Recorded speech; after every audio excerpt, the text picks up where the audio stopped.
start time is 10:10. Thank you. Hello, Renee. Hi. My name is Camille. I'm going to interview you for the World Trade Center Oral History Project.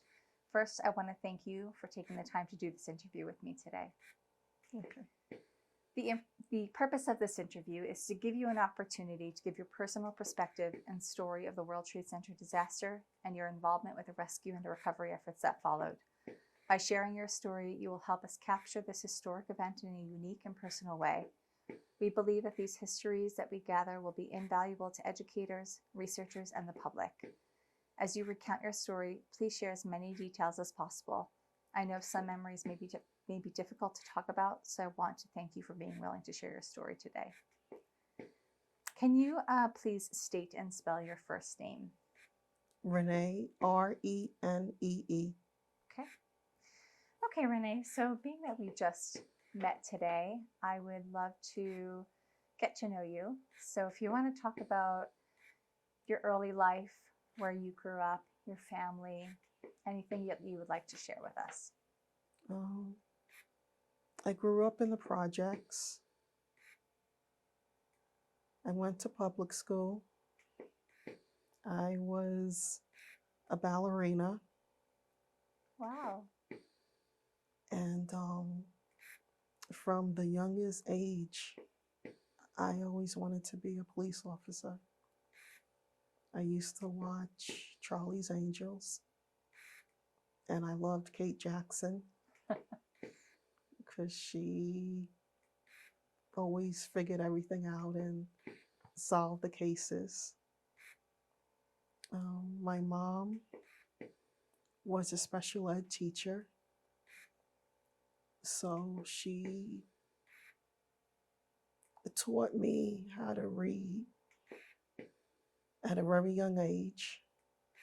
So I skipped kindergarten. Wow. And not that I can't say that I really skipped it. I just didn't attend kindergarten. I was able to go straight to first grade because I was able to read Okay. and write. And that was due to my mom teaching me. That's wonderful. And my mom, she's passed away. I'm sorry. But she believed in education and speaking properly. So if I said something and it wasn't right, she didn't respond. She would give me the correct sentence, and then I would have to repeat it, and then she would answer my question. And she said that if I failed any tests, as long as I tried, it was okay. And she also taught me a good work ethic because she said that if my job was to clean a toilet bowl with a toothbrush, then I need to get in the bathroom and make that toilet bowl shine. And she said, no matter what my job is, to do it better than I can possibly imagine doing it. She sounds like a great lady. She was being an educator, and then she was also a psychology major. Wow. So growing up with a mother who's a major in psychology is kind of funny because she just plays with your mind all day long. And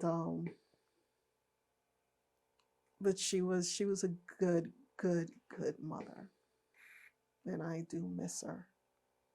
When did she pass? She passed January 31st, 2016. She kept me in the police department. I wanted to quit in the academy because I felt it was too hard. And she said, you don't quit. She said, after you graduate, if you want to quit, then you quit. But you don't allow anyone to make you quit. So I pressed on. And after I graduated, I said, I don't want to quit. It's done. So I went on to my command Wonderful. in the 50th precinct. 50th. Yes. So growing up, were you an only child, or did you have siblings? I had siblings. I had 2 sisters, one older and one younger. What are their names? The older sister is Tracy. She's about a year and a half older than me. And my youngest sister, Ebony, she's 10 years younger than me. So I kind of helped raise her. Yeah. And we're all extremely close. That's nice to hear. But yeah, we were very, very, very close when she was a young baby. Wow. Do they live close by? No, my oldest sister is in Texas and my youngest sister is in the Bronx. Okay. So we mostly talk on the phone. Okay. Okay. Well, it's nice that you're still close, even though it's not so convenient to see each other. Yeah. So, so you talked about being in the academy and struggling a little bit, and your mom, really encouraging you to stick with it. What inspired you to want to be a police officer? I wanted to make a change in people's lives. I wanted to help people. And I felt that being a police officer, I could help make that change and we can have a better world. Yeah. So and I wanted to help people. Yeah. It's a good reason. That's why I went into the police academy. That's great. What year was that? 1994, February 28th. Okay. So, so how long so you were a police officer about 8 years, I guess, before? About 10 years. But Oh, you mean before? Before 9/11? I'm not good at math. I know. I was roughly. 94. Yeah. Okay, So 95. About 7 years. Yeah. Probably. Okay. So being that, so tell me about 9/11. When did I'd like to know, like, when you heard about the attacks, your thoughts. Take me through that day. Well, the day before, I was at the gun range qualifying to be able to carry my gun again. Okay. So I had all of my uniform and my gun with me, and it was my day off the next day. So I was really, really tired. So I pretty much slept the whole day. Mm-hmm. And when I woke up, I turned on the TV and I saw what looked like a plane going into a building, the World Trade Center, and I got mad because I thought somebody was playing a cruel joke. And I said, that's not funny to put on the air. Yeah. And I went to go do other things. And then my phone rang. And it was my job calling me in to come to work. Mm-hmm. And that's when I knew that it was real. And my husband was at work, and I was concerned about him because he worked in Manhattan, and I tried to call him, but I couldn't reach him. And my father-in-law drove me into work that day. Mm-hmm. And I made it to my command. Where was your command? It's 3450 Broadway in the Bronx, and that's on West 236th Street. And I made it to there, and I wanted to go down to the World Trade Center that day, but they told me that I was to watch the highways. Okay. And later on that day, a van came and got me, and I went down to the World Trade Center. And it was just crazy. There was smoke.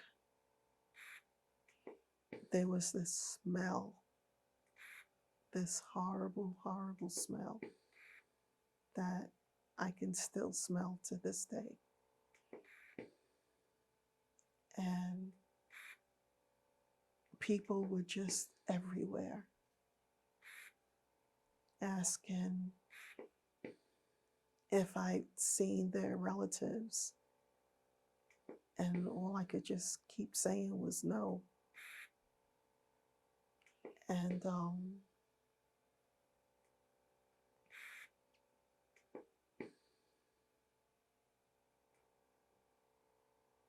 also on the way down,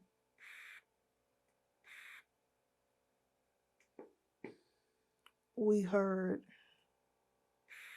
over the radio a female officer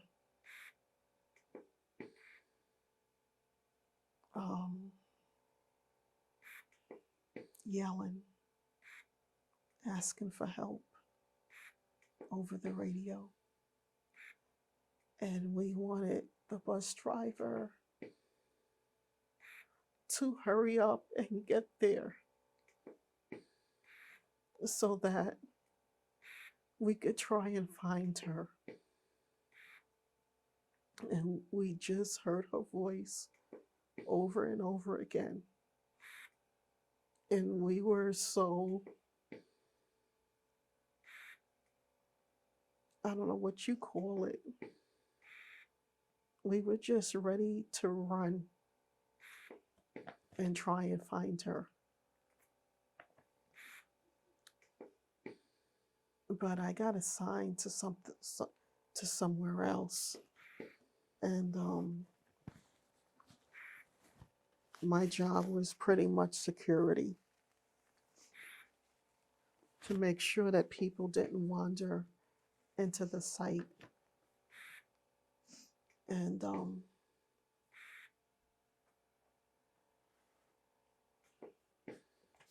the building was just twisted,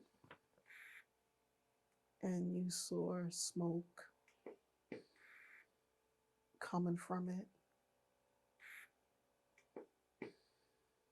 The buildings around it were demolished. And then on the ground, there was this water. And it wasn't just regular water. It was the people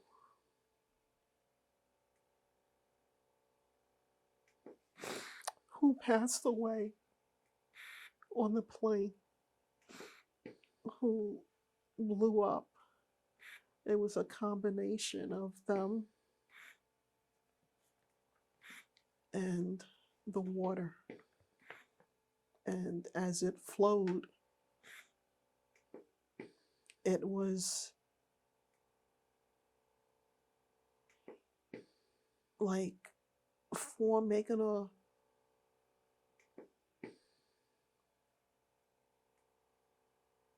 I don't know how to call it. It was just coming around my boots, just stopping. And that mud color, that reddish, muddish color, just it just kept forming, and it just wouldn't go down with the rest of the water. And then I realized that everywhere I stepped, I'm stepping on people, and there's no way I could get away from it. And that was hard to deal with, knowing that I was stepping on people's graves.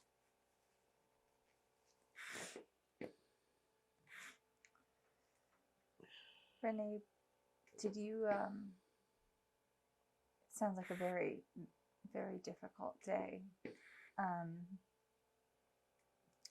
Did you feel supported by the fellow police officers you were with that day? How did you guys support each other? We became so strong together. We didn't know each other, like from Brooklyn, from Queens, but we have this brotherhood, and we just became as one. And we had to, it was time for our break, and we went inside a church, and I was raised that you don't go to sleep in church. So it was hard for me to go to sleep. But I passed out eventually because I was exhausted. Yeah. And when I woke up, they said, "You snore so loud." And I said, "I don't snore." And they said, "No, you snore." They said, "You kept us all up." And I said to them, and I go, "Well, why didn't you wake me up then?" And they said, "Because you were so tired. We just let you sleep." So that was the first time I was told that I snored, and I was so touched that they gave up their time to go to sleep because they saw that I was tired. Yeah. I was more tired Yeah. and exhausted. It's very kind. Yeah. So Renee, you, what time did you get there? You were there that first day? Not the first. It was. Later on, I have no idea. Okay. I have nothing written down in my memo book. That's okay. I have no idea where I was. Okay. And that went on for 2 days. Okay. It's not until the third day that I actually have something written in my memo book. Yeah. But the first 2 days are just empty. So talk to me about your duties while you were down there as the days went on. It was so hard because after the first day, or it could have been the second day, I'm not sure which day it was, they had the pictures in the newspaper of the officers. And one of the officers was in ESU right around the corner from my precinct, and we worked together. So I needed to mourn his loss, Yes. but I couldn't because I had to work. Mm. And you can't let people see you cry while you're working. You have to be strong. Right. And there was another officer that passed away that I met maybe a year ago. And he was so nice and so sweet. I just said, he's an angel. And he came from my sister's precinct, the 40th precinct. And for some reason, I've always remembered him. And I hope to run into him again one day. And when I saw his face in the newspaper, again, my heart broke. Yeah. And I said, oh my goodness, an angel was lost today. I'm so sorry. And then there were the other officers that were there in the newspaper. And some of them I knew by face, not by name, because you go on details and you work with different officers. So you get to know different officers from different precincts and different areas. And like the sergeant and stuff like that. Right. You get to know them. And so some of the faces, I was like, wow, I remember this person or I remember that person. Yeah. And it was just sad Yeah. because you couldn't cry. You couldn't even mourn them. You just had to put your uniform back on and just go to work and act like nothing happened. Because if you thought about it, you would break down and cry. Yeah. So you couldn't. That's extremely difficult. Yeah. So Renee, what kind of work were you doing? Just like security. Okay. Just making sure that the area, that no civilians entered the area. Okay. And that's pretty much all I did. Okay. But they would put me at different locations. And every day I would go to a different location. Okay. How long were you there? From September to, I would say, November, off and on. It wasn't every day. Okay. It was maybe once or twice a week. Okay. While you were down there, did you wear any protective equipment or anything like that? Were you? No. We were,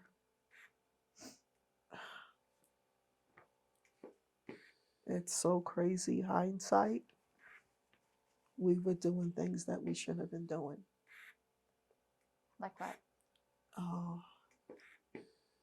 There was no water, so there was no place for us to wash our hands.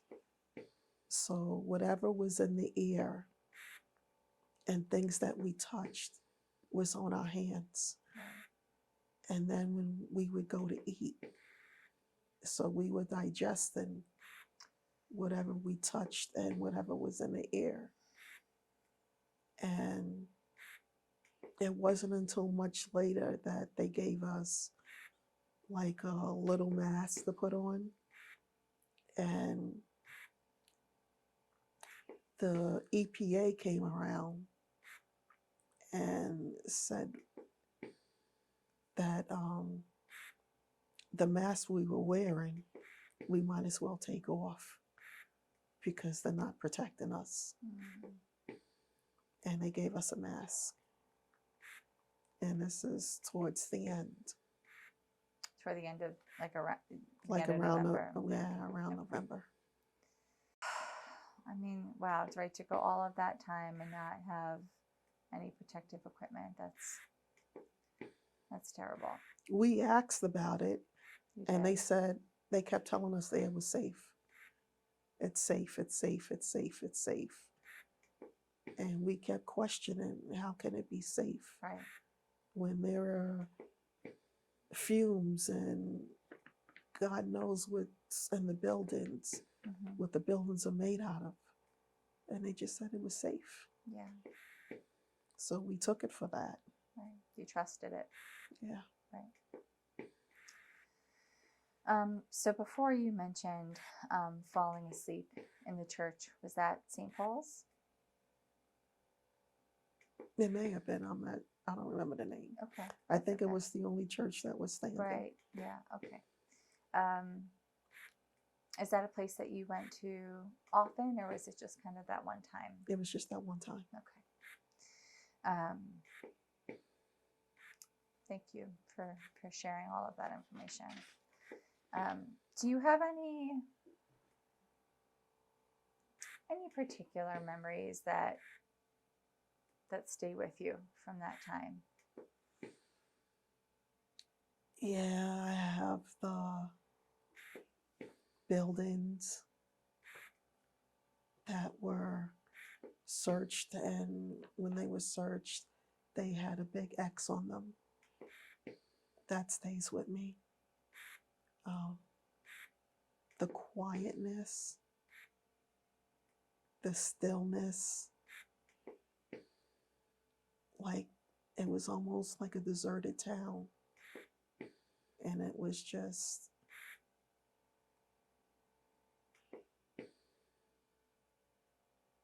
I can't even explain it.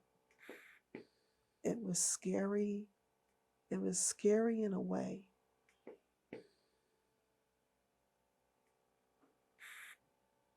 But it was also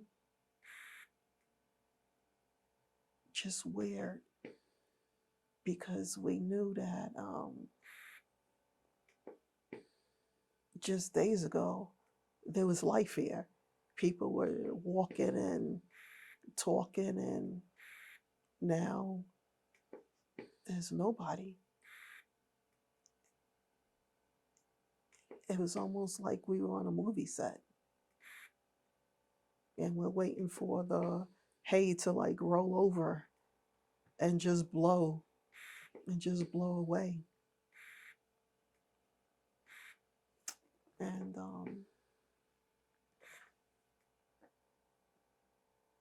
I think the stillness of the air was another thing. And the smell, that smell,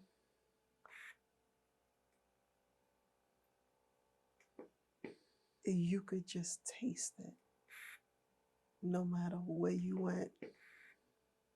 And even to this day, I can still taste that smell.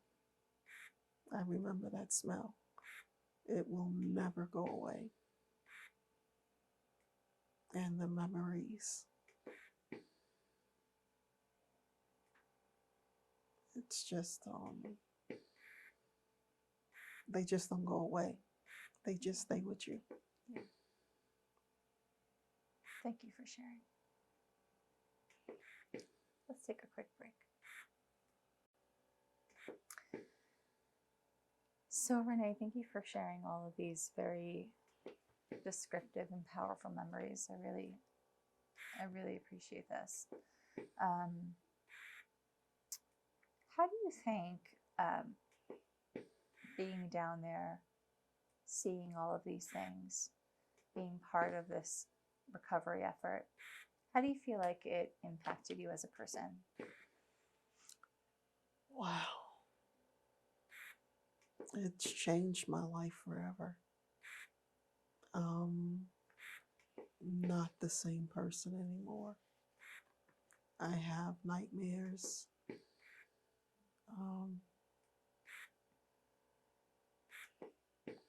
My nightmares are I'm always in uniform and I'm always trying to get somewhere. And it's like the end of the world. There are things falling from the sky and I'm running and I'm trying to get away from it. And you would think that if you were having a nightmare, you would wake up, but I don't wake up. I sleep even longer. And then when I wake up, sometimes it gets to me. And through therapy, I'm learning how to deal with the nightmares a little better. I used to take medication so I wouldn't have nightmares because I was afraid to go to sleep at one point. But now I can go to sleep and I know that they're nightmares and I'm okay. I'm not okay, but I'm alive. Right.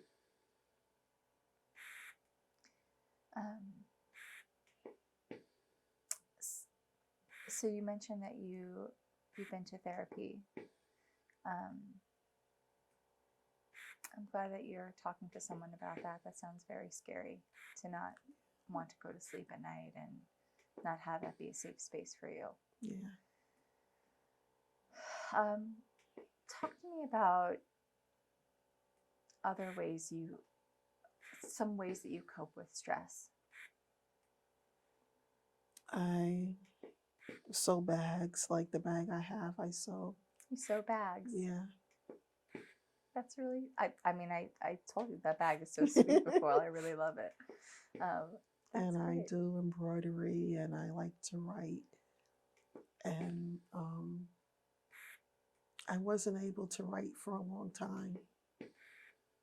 And I still can't write the way I used to write because too much has happened and my brain doesn't work the way it used to. So I try to write anyway, and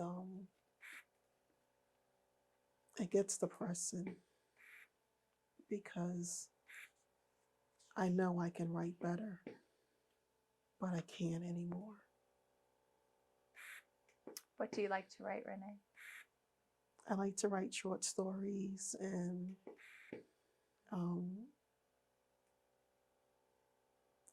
for the first time I wrote a poem. I was really, really, really stressed out, and I wrote a poem for the first time in my life. And that's how I get my stress out, because I've learned that if I don't let my stress out, it's going to come out in other ways. And like getting sick and stuff like that. And I have a lot of health issues since 9/11. Yeah. And I don't need any more. So I'll do something and then I'll hit a brick wall where I can't go any further. Yeah. So I'll turn to something else. And I'll do that until I hit a brick wall. And then I'll turn to something else. So that's pretty much what I do. Okay. I wait till I hit a brick wall and then I'm like, try something different. Okay. Would you like to share a poem with us? Yes. It's called What is Life? And it says, when I was an innocent, naive child with large eyes, the world I knew was enormous. I saw colors without meaning. I saw people without judgment. Each day was a season. This day, the season was summer. Bright was the sun. Yes, this was a day of summer fun. The emergency fire hydrants were on for us to have fun. Yes, there's a season for everything, even when we just had fun. Water was everywhere. Children were everywhere. Cars were everywhere. But I couldn't just be anywhere. This day, my season was just here. I was across the street from the white water coming out of the open fire hydrant. The other side of the street is where I wanted to be, but it was not to be. Big wide eyes would save my day. A trickle of water and then a stream of water began to pass my way. The stream of water began to carry things away. Quick, get a bottle cap to enjoy the day. If I place it just right, it too will float away. A little practice, along with patience and skill, my bottle cap and I can chase along the way. As long as tires don't touch the curb, there was nothing to stop my little bottle cap along its way. Over and over I would play. Who would have ever known? Many years later, I'd be standing in the water flow with both my feet and nowhere to go. I'm standing in a new color that continues to flow. When will it stop? I want to know. Instead of flowing down as it's supposed to do, it's stopping and building up around my soles. I can't run. I can't hide. I can't even cry. A combination of everything that was once in the sky is now on my every side. This is a color I never wanted to know. Stop looking down. It's no good, you know. Look up, but not too high. There are colors in the sky. To the left and to my right, more colors all around. Thick and heavy is this air. I can taste it everywhere. My eyes burn, my ears hurt, and my teeth are in pain. My stomach hurts.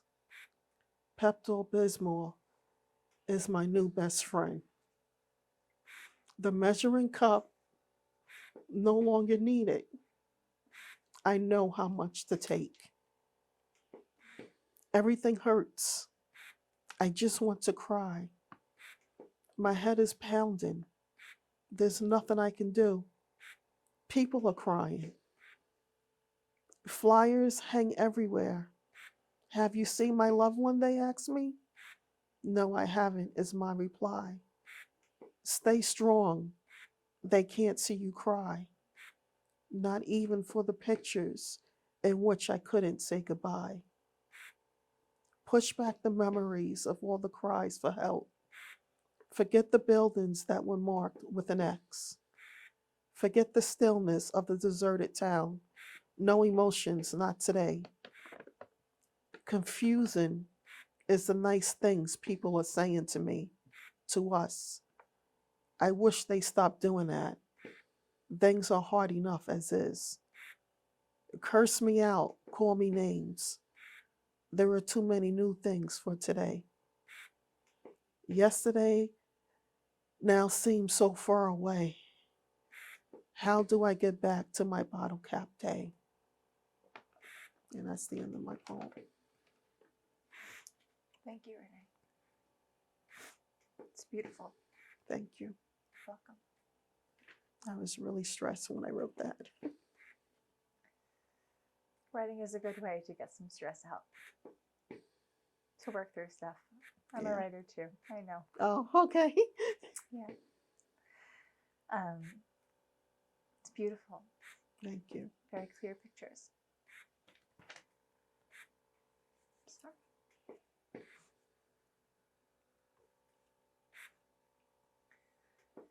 So Renee, talk to me about your support system.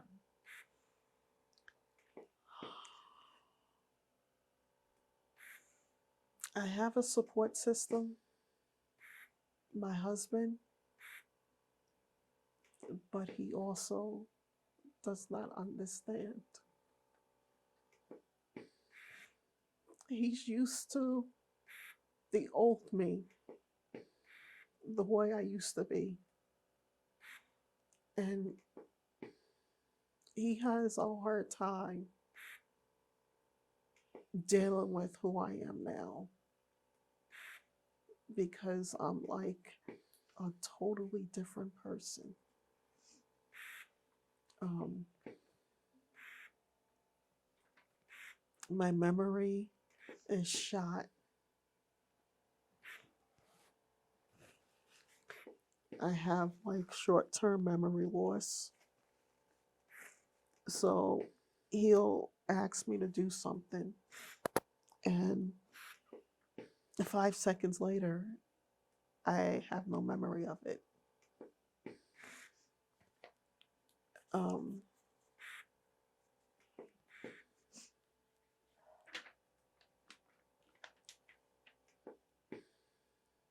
I used to be a person who was a clean freak, where my locker was beautiful. I was very organized. Mm-hmm. Now I'm a hoarder. And I'm trying my best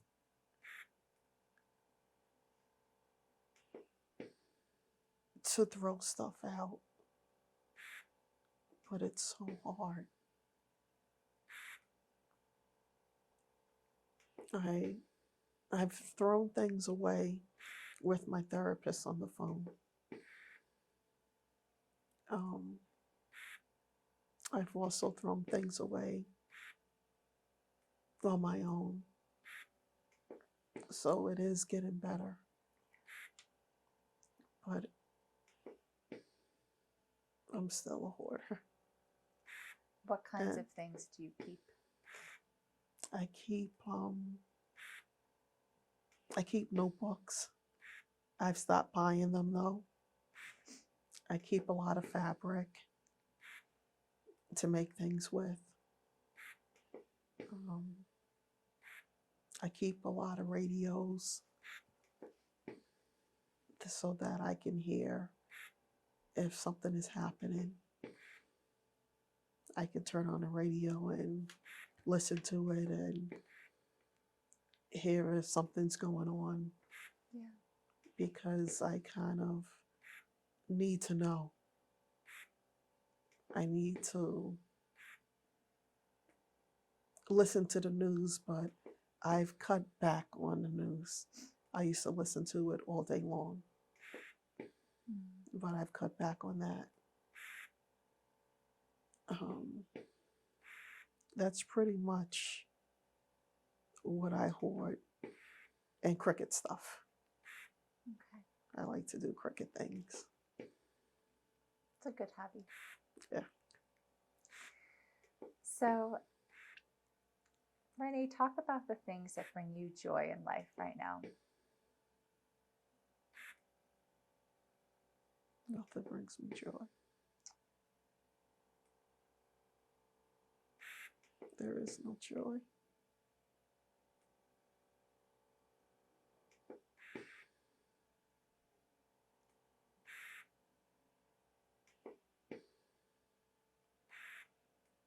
My life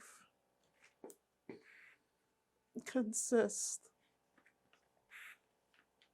of going to doctors, taking medication,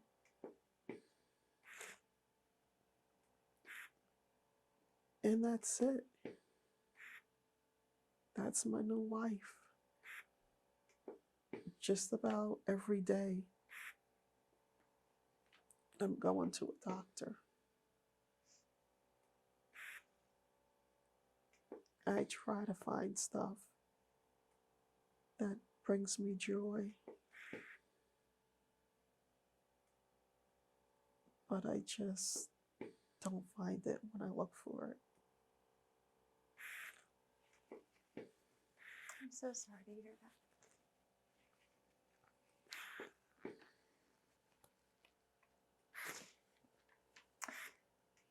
Renee, is there anything that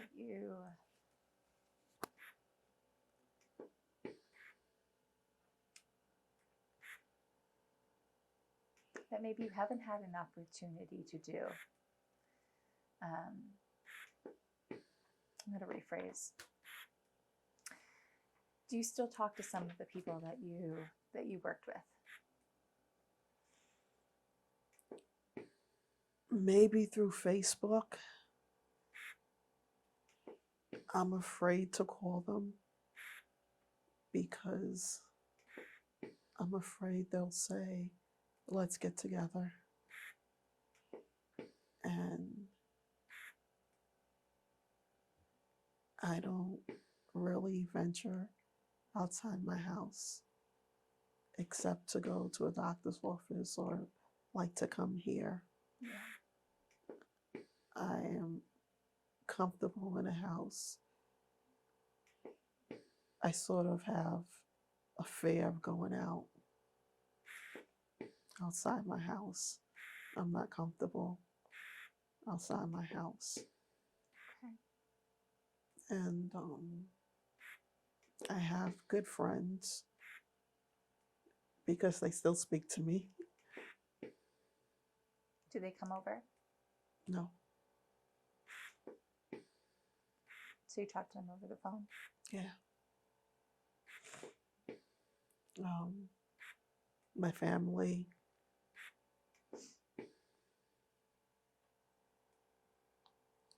I think a couple of months ago, all of my nieces got together and they said they wanted to see me. Mm-hmm. And they all came over together. And that was hard. But I said okay to them because it's been years. Yeah. And they all said, we want to see you, Aunt Renee.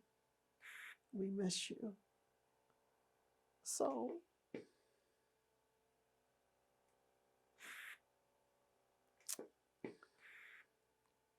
I didn't want to cheat them anymore. So I said okay. And they all came. That was really beautiful of them. They love you. I know. I know they do.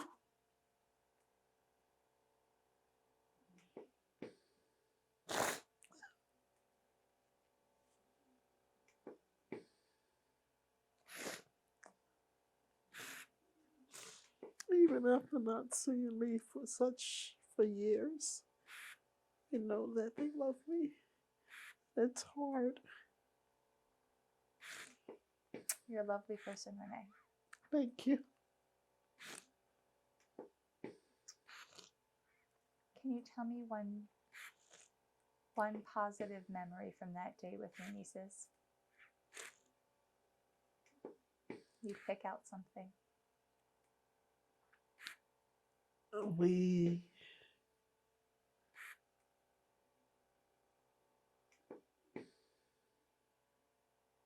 The funniest thing was they're very conservative. So they turn on their lights like when it's really, really, really dark outside. And I turned my light on before it got dark. And they said, whoa, what are you doing? And I said, I'm turning on the light. And they're like, but there's no light outside. And I said, yeah, and? I said, I'm not going to sit here in the dark. I can barely see you guys. And we all laughed. But they're young and they're trying to, cut down on their cost of electricity and stuff like that. Yeah. So I get it. I understand. Yeah. That was our funniest moment. And we just talked about the past, about when they were kids, and we talked about their mom and them growing up and me taking them trick or treating. I Oh, used to take them all over the place. They used to come back with like huge bags of stuff, and I used to be at their house all the time when they were young. And when I first moved to my house, they used to come over a lot. And my oldest niece said that she had a lot of fun being in my house, but I had no memory that she was even there. And I said, "Really?" And she goes, "Yeah, I used to have a lot of fun at your house." And I said, "Okay." But I didn't remember her being there. kids remember different things, Yeah, right? It was impressionable for her. yeah, it was. Yeah, I'm glad she was able to have that memory. yeah, me too. I love that you brought them trick or treating. Yeah. Special aunts, right? Special things to do with the ants. Ants are very. Yeah, between that and Christmas, I used to get them the noisy gifts. That was that kind of art. I always got them the noisy gifts. I mean, listen, you need those kind of ants, you know? And my sister would just get mad at me and look at me. Right. She's like, "Really, Renee?" And I'm like, "I'm not. What do you want from me?" Yeah, the musical instruments, you know? I know. I just got my nephew a whole thing of little musical instruments. My brother was like, "Here it goes. It begins." So I'm that kind of aunt too. um,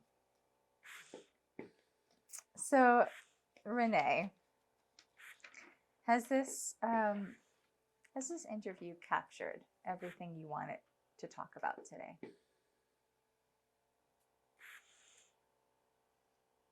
No, there is more stuff. Okay, tell me, what would you like to talk about? I love the World Trade Center program. Um, it has changed my life because I was suffering so bad, and the doctors don't understand. And like, allergy sensitive, but I don't have allergies. So I take Singulair, and a regular doctor would not prescribe me Singulair because my tests show that I don't have allergies. But at the World Trade Center, they understood that I was having allergy problems. Right. So they gave me the Singulair, and that opened up, and the sinus rinse, and opened up a lot of things. Yeah. And I need for Congress and the politicians to understand that this program is needed, and it needs to be constantly funded, because I was just diagnosed last year with pulmonary fibrosis, and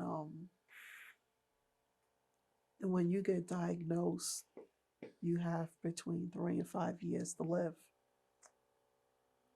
They said mine is a little slower, so I'm taking a medication that is to stop the inflammation from reaching my heart and keep the inflammation in my lungs at bay.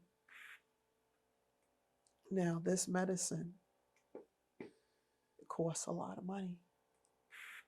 I couldn't pay for this medicine, but the World Trade Center picks it up. And that gives me a chance to live. And I am so grateful for that, because without it, I might only have 5 years. But with it, I think I have a little bit longer. So every day that I wake up, I'm grateful. And even though I may be tired, I may not feel well, this thing that I got to carry around with me, this oxygen generator, I'm grateful for all of that, because all of this came from the World Trade Center and my sleep apnea machine. I used to be afraid to go to sleep because I would stop breathing in my sleep. And I went to regular doctors and they would just shrug their shoulders. They didn't know what to do with me. And then I came here and I told them what was going on, and right away they knew what it was immediately. Right. And they set me up with a sleep test and determined that I had sleep apnea. And now I sleep with my machine and I love it. And I don't wake up in the middle of the night anymore, because I once called an ambulance because I thought I was dying. Because when you wake up, you can't breathe. And you have to try to relax your whole body so that you can start to breathe again. Yeah. And it's so scary. I would just like them to know that this program is working, and to please continue it, because we're still getting sicker. It's just, some things just take time to come out. Yeah. This was 2011 and 2001 that this happened on, and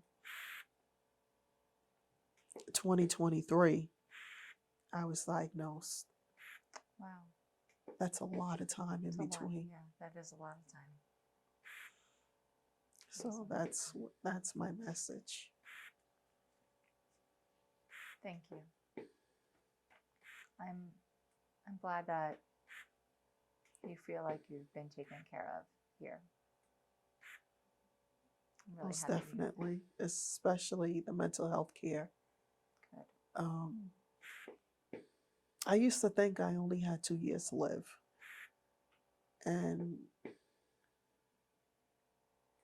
when you think you only have 2 years to live, waking up every day, you think you're a day closer to dying. And I wasn't living, I was just waiting to die. And my therapist, she would ask me, "Who told you you were dying?" And I would say, "No one." And she would say, "Well, what conditions do you have that have told you that you're going to die in 2 years?" And I would say, "None." And she would say, "Well, what makes you think that?" I go, "I just feel it." And it took about a year for her to get to me. And I would say, I get what you're saying, but I don't believe you. And about after a year, I understood that I had more than 2 years to live. And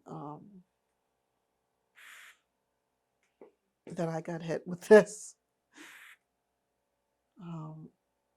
fibro.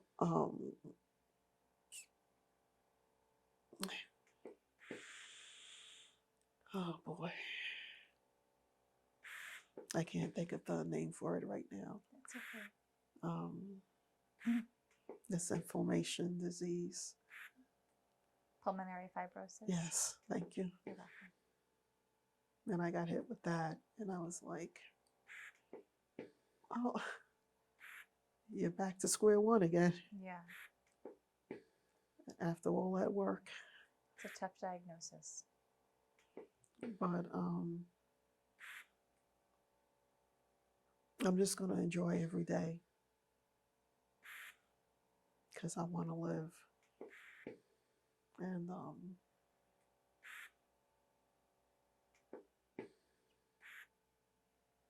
that's it. You have beautiful things to share with the world, Renee. Thank you. You're welcome. You're a very kind person. Thank you. You're welcome. I can tell by the short time we spent together.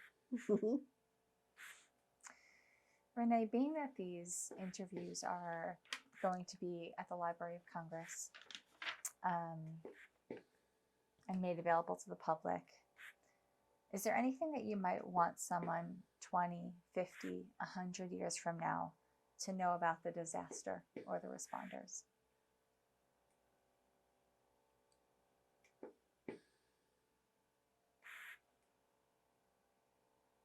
I would want them to know that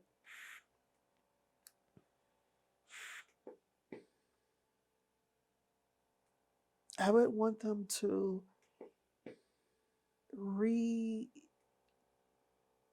know their history, because after 9/11, so many people who weren't Americans were attacked. They were beat. There was a lot of prejudice because people were scared. Mm-hmm. So I would want people to read their history. Everyone, just because you have one bad apple doesn't mean that everyone is a bad apple. And the people who we worked harder than we've ever worked before. And we've had to sacrifice a lot. And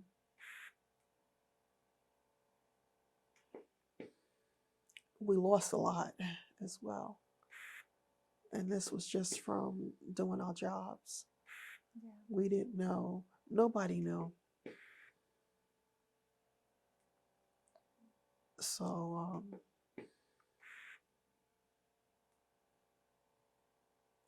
just like they had slogans before, if you see something, say something. Yeah. Notify somebody. Notify the police, the FBI, whoever you need to notify. If you see something going on, if you hear about something, don't leave it for the next person. Yeah. Because it may be too late. Because we don't ever want this to happen again. Thank you, Renee. Thank you so much for your willingness to come in today and participate in this very important project. I think your story is an important part of this collection. Thank you. Thank you so much. So this concludes the interview with Renee. Can I have an end time, please? 11:15 a.m. Thank you. Thank you.